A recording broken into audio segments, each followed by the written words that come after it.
আমার gaming life যাত্রা শুরু হয় 2019 সাল। ছোট্ট একটা অ্যান্ড্রয়েড ফোন ছিল। ফোনটির র্যাম ছিল 1.5 GB, 1 GB plus 1 plus 5 GB, যেটাই মনে করেন। 1.5 GB র্যামের ফোনে আমি গেম প্লে করা শুরু করি। তো সেই ফোনে আমি আমার সাথে যেগুলো ভাইগুলা খেলতো, ভাই ব্রাদার্স খেলতো, সবার ফোনে মোটামুটি ভালো র্যাম ছিল। 2 GB 3 GB র্যাম, 4 GB পর্যন্ত র্যাম। তখন হাই কোয়ালিটির র্যাম ছিল 4 GB। তো ওই সময় আমার ফোনে র্যাম ছিল 1.5 GB। তো আমার ফোনে গেম প্লে একদমই করা যেত না। ফোন প্রচুর হ্যাং মারতো অ্যান্ড ল্যাগের জন্য এত পরিমাণ ল্যাগ মারতো ফোনটা। ল্যাগের কারণে একটা কান দিয়ে ফায়ার করবো একটা গুলি দিয়ে, তো যদি ডান দিকে ফায়ার করতাম বাম দিকে চলে যাইতো এনিমি, আর সামনে দৌড়াইতে গেলে পিছন দিকে ঠাস করে ঘুরে যাইতো।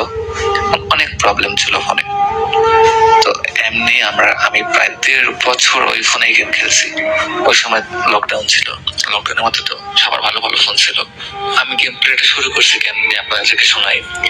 ফার্স্টে আমি একদিন লকডাউনের আগে আমার এক বড় ভাই গেম খেলতো আমার পাশে বসে। আমি গেম প্লে ভালো লাগতো না, তো আমি এমবি করতাম। পরে ইউটিউব দেখতাম। তারপরে আরো আরেকটা গেম ছিল শ্যাডো ফাইটিং। তো আপনারা হয়তো বা গেমটা অনেকে খেলছেন। তো আমি তার পাশে বসে শ্যাডো ফাইটিং খেলতাম।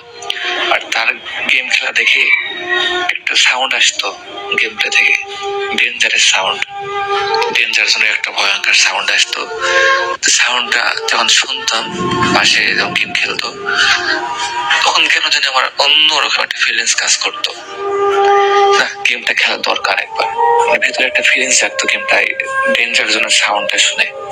আপনারা জানলে অবাক হবেন, আমি ডেঞ্জার জোনের সাউন্ডটার জন্যই গেম প্লে করা শুরু করছি। কারণ আমি ভাবতাম যে যখন ডেঞ্জার জোনের সাউন্ড হয় তখন এনিমি বা দুশ্মন আক্রমণ করবে, এমন কিছু ভাবতাম।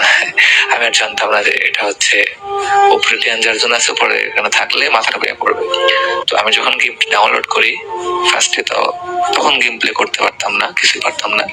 এমনি ওই যে জয়স্টিকটা আছে না, ওটাতে টানে বেড়াইতাম, আর গান যেটা পারতাম ওটাই নিয়ে ঘুরে বেড়াইতাম।